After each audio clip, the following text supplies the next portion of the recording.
आपके लिए 11th class के जो स्टूडेंट हैं उनके लिए rules of debit and credit लेकर आया हूँ। गाइज इस ये रूल पे हम चर्चा करने वाले हैं आज। फटाफट से आइए टाइम ना वेस्ट करते हुए स्टार्ट करते हैं क्लास को। तो गाइज जैसा कि आप सभी 11th क्लास में आ चुके हैं और आपने अकाउंट्स अगर पढ़ना स्टार्ट कर लिया है तो आप सभी को पता होगा कि बुक्स ऑफ अकाउंट को मेंटेन करने के लिए हमारा जो मोस्ट इंपोर्टेंट रूल होता है उसको बोलते हैं गोल्डन रूल्स ऑफ अकाउंट, जिसको हम rules of debit and credit भी बोलते हैं। ये अकाउंट बोलता है कि अगर आप बिजनेस के अंदर जो भी ट्रांजेक्शन करोगे लोगों के साथ, कंपनियों के साथ या किसी भी पार्टी के साथ, तो उन अकाउंट्स को हम सिर्फ 3 ग्रुप्स के अंदर क्लासिफाई करेंगे।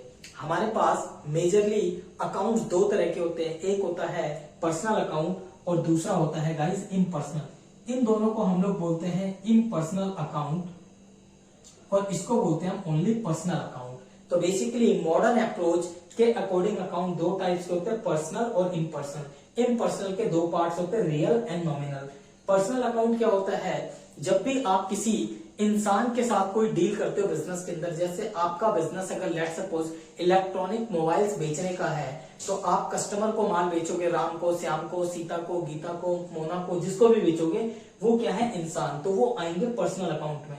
अब पर्सनल में भी 3 तरह के लोग होते हैं। एक होते हैं नेचुरल पर्सन जिसमें इंसान आ गए, दूसरे होते हैं आर्टिफिशियल पर्सनल अकाउंट जिसमें कंपनी आती है, क्योंकि आप हो सकता है कंपनी से भी माल खरीदोगे, क्योंकि अगर आप मोबाइल के डीलर हो तो आपने शाओमी, रेडमी, एप्पल, इन सारी कंपनियों के जो होलसेलर है उनसे माल खरीदा है, उन कंपनियों से खरीदा, तो आप कंपनी के साथ भी डील करते हो। अगर आप कंपनी के साथ डील करते हो तो आप हो आर्टिफिशियल पर्सनल अकाउंट। अगर आप किसी ग्रुप के साथ काम करते हो तो उसको बोलते हैं representative personal account. Let suppose आपका आउटस्टैंडिंग सैलरी का अकाउंट है या आउटस्टैंडिंग रेंट का है। आपके पास मान लीजिए 5 स्टोर है, आप उन 5 स्टोर पर रेंट पे करते हैं, तो आपने उन 5 स्टोर के मालिक को एक ग्रुप में बना दिया आउटस्टैंडिंग रेंट, ठीक है? तो उसके अंदर वो 5 के 5 मालिक आ जाएंगे भाई,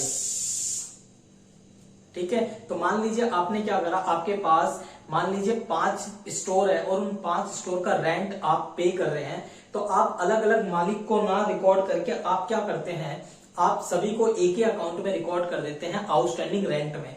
तो आउटस्टैंडिंग रेंट आपका रिप्रेजेंटेटिव पर्सनल अकाउंट हो गया। इसमें 4 बच्चों, इसके अंदर केवल आपके पास 4 ही अकाउंट आते हैं। एक आता है आपके पास प्रीपेड एक्सपेंस, दूसरा आपके पास आता है आउटस्टैंडिंग एक्सपेंस, और इसके बाद एक्रूड इनकम और अनअर्न इनकम या इनकम रिसीव्ड इन एडवांस। ये चारों के 4 रिप्रेजेंटेटिव पर्सनल अकाउंट के अंदर ही आते हैं। इसके बाद अब हम बात करते हैं रियल अकाउंट का। रियल अकाउंट क्या होता है? अगर आप बिजनेस के अंदर एसेट को खरीदते बेचते हैं, एसेट से रिलेटेड जो भी ट्रांजेक्शन करेंगे वो सारे के सारे रियल अकाउंट का पार्ट होंगे। इसके बाद है नॉमिनल अकाउंट। नॉमिनल अकाउंट क्या होता है गाइस? नॉमिनल अकाउंट, अगर आप बिजनेस के अंदर एक्सपेंस से रिलेटेड ट्रांजेक्शन करते हैं, जैसे आप सैलरी पे करते हैं, रेंट पे करते हैं, इलेक्ट्रिसिटी पे करते हैं, तो उनको रिकॉर्ड करने के लिए आप नॉमिनल अकाउंट में चूज करेंगे। साथ के साथ आपकी कोई अगर इनकम है, जैसे आपको सेल मिल गई या डिविडेंड मिल गया, रेंट मिल गया, इंटरेस्ट मिल गया, कमीशन मिल गया, तो अगर आपकी इनकम है तो वो भी आपके नॉमिनल अकाउंट का ही पार्ट है। तो आप अपने अकाउंट को 3 अकाउंट में क्लासिफाई कर सकते हैं, पर्सनल, रियल और नॉमिनल। पर्सनल होता है जिसके अंदर इंसान होते हैं, कंपनियां होती है और ग्रुप्स होते हैं। रियल जिसमें एसेट्स आते हैं और नॉमिनल जिसमें इनकम और एक्सपेंस आते हैं। तो इस तरीके से गाइस आपको अकाउंट्स को क्लासिफाई करना है। अब इन अकाउंट्स के आपको रूल भी बता देते हैं, क्योंकि पर्सनल में क्या होता है, पर्सन होते हैं तो पर्सन या तो रिसीव करेंगे या फिर गिव करेंगे। तो पर्सन अगर कोई रिसीव कर रहा है तो उसको करेंगे डेबिट, अगर कोई गिव कर रहा है तो उसको करेंगे क्रेडिट। इसके बाद अगर आपके पास कोई एसेट आ रही है बिजनेस में, तो एसेट आते वक्त आप उसको करोगे डेबिट, व्हाट कम्स इन। अगर आपके बिजनेस से कोई एसेट जा रही है तो उसको करोगे क्रेडिट, व्हाट गोज आउट। अगर आपके पास कोई एक्सपेंसेस है, लॉसेस है, तो उनको आप करोगे डेबिट। अगर आपके पास कोई इनकम्स एंड गेन्स है तो उसको करोगे आप क्रेडिट। तो इस तरीके से आपको रूल्स को भी याद रखना है। ये रूल्स कैसे अप्लाई होते हैं, इनके पीछे क्या रीजन होता है, वो मैं आपको बताऊंगा नेक्स्ट वीडियो में, और आप बहुत ज्यादा अच्छा फील करेंगे उस वीडियो को देखकर, क्योंकि आपको आई थिंक शायद ना पता हो, अगर पता है तो बहुत अच्छी बात है, नहीं पता होगी तो आपको जर्नल एंट्री बनाने में बहुत ज्यादा हेल्प मिलेगी। तो नेक्स्ट वीडियो के अंदर गाइस मैं जर्नल एंट्री कैसे बनाते हैं उस पर डील करूंगा, ठीक है? आपको इन एंट्रीज को पास करने के लिए आपको इन रूल्स को याद रखना पड़ेगा, ठीक है बच्चों?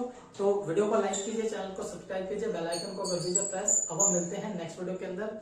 अपना ख्याल रखिए, टेक केयर, बाय बाय।